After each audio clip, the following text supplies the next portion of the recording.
Okay, so based on that, we decided, all right, the next time we've got to like actually deliver the information ourselves, the nurse, that the parent is not relaying the information as we would like it. So another study with the NICUS, the inner city study, did a feedback letter where they filled out a letter with health information about the child and mailed it to the child's provider about their asthma and showed that it drastically reduced emergency room visits. So we did a modified of that. We figured, okay, let's do these feedback letters, but we also wanted to feedback information to the parent as well as the physician. And the feedback was just, again, a letter of information. And we had a control group. And we are focusing on young children with frequent ED visits. I should have said that earlier. So we're trying to address one of the highest risk children in Baltimore City, the ones that have 2 or more ED visits in a year, because they're the ones that are really having poor asthma control.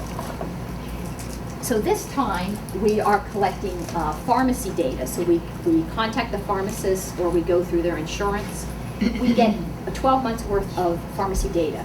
So how many times have they filled their Flovent? How many times are they filling albuterol Singulair?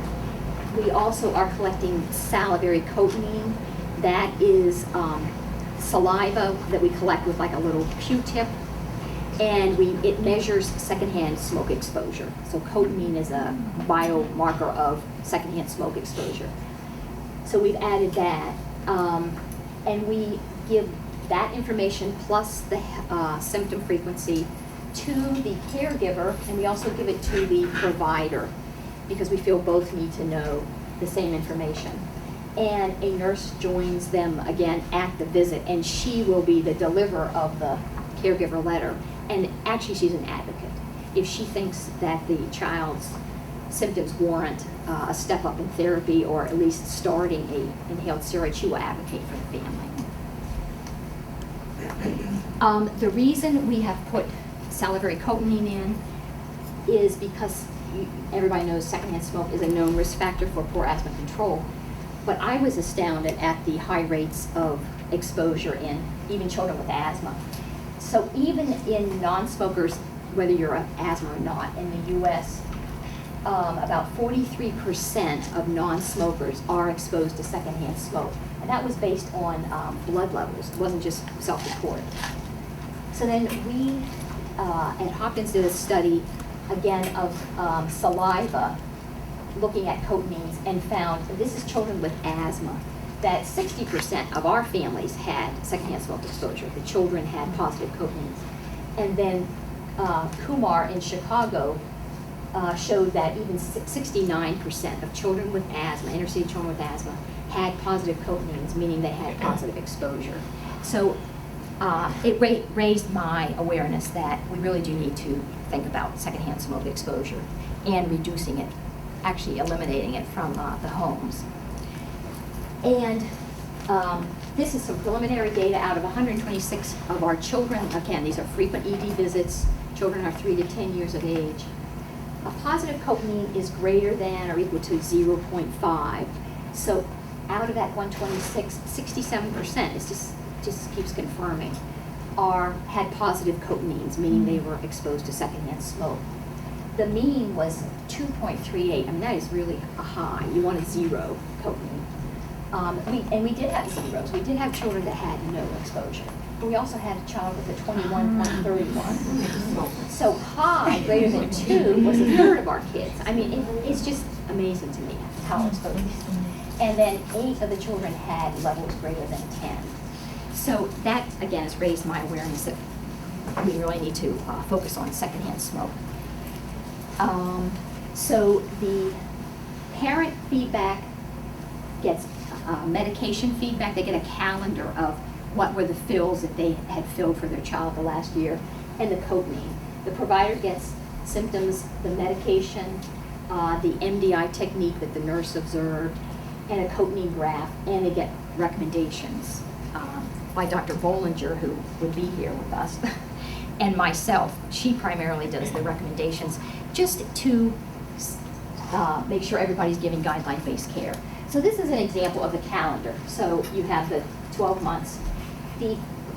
First of all, red is albuterol.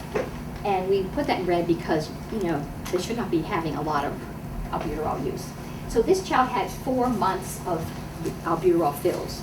So we would say to this family, you filled albuterol 4 times. Most families fill it 1 to 2. There's a little bit of overuse.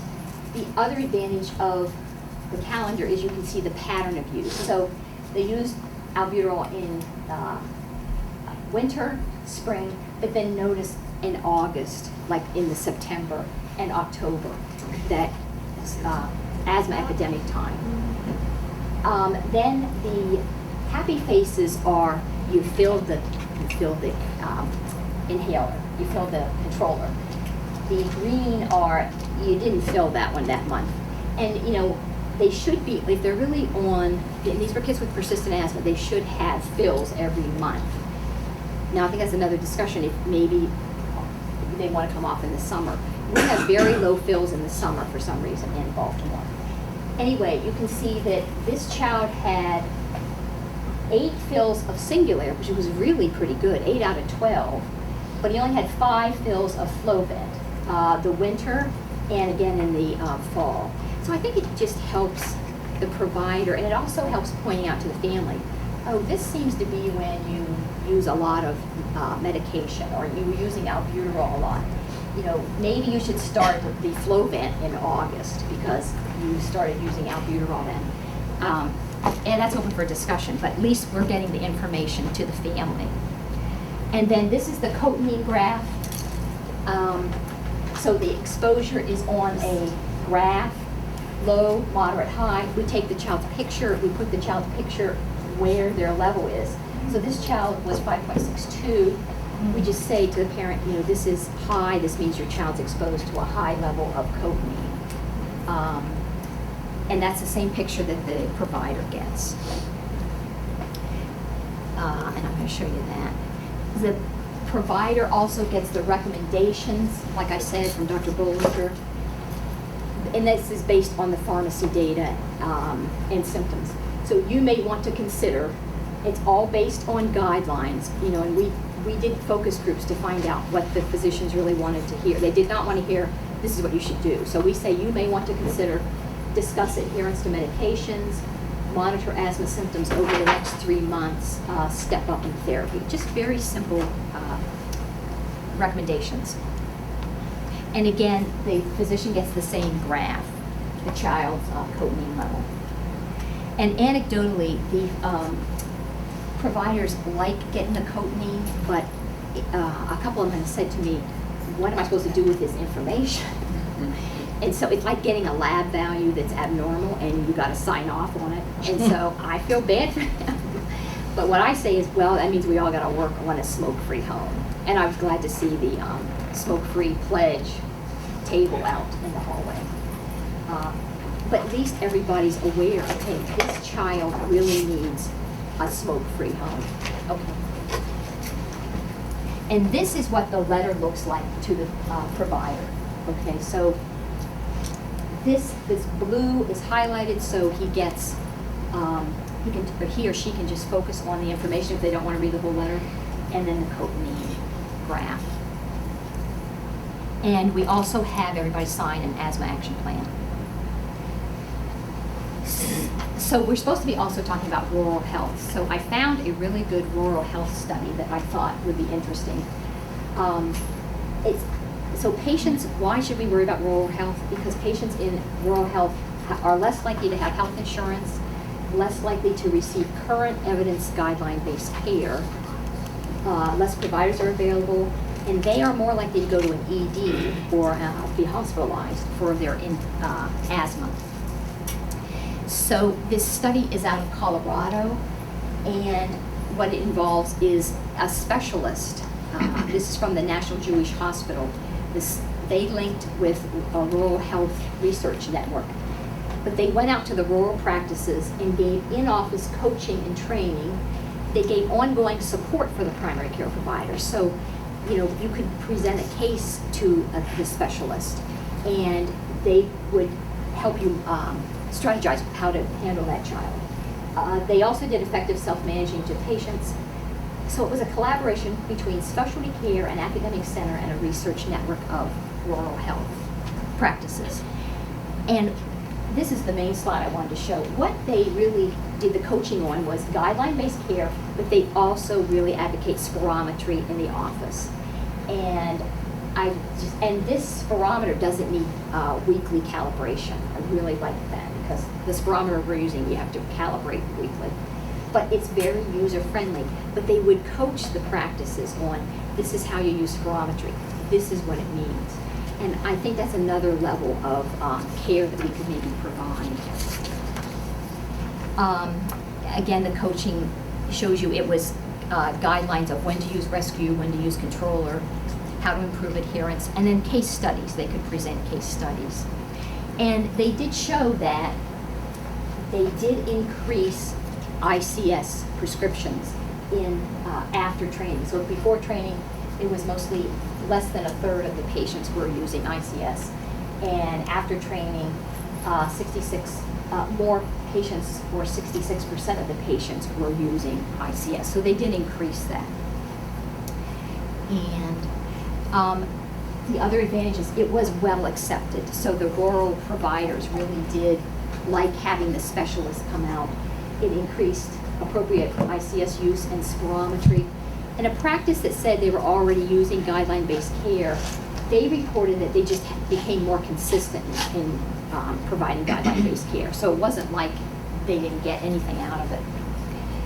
So in summary, I would propose that we need to increase effective communication between the parent, the child, and the provider.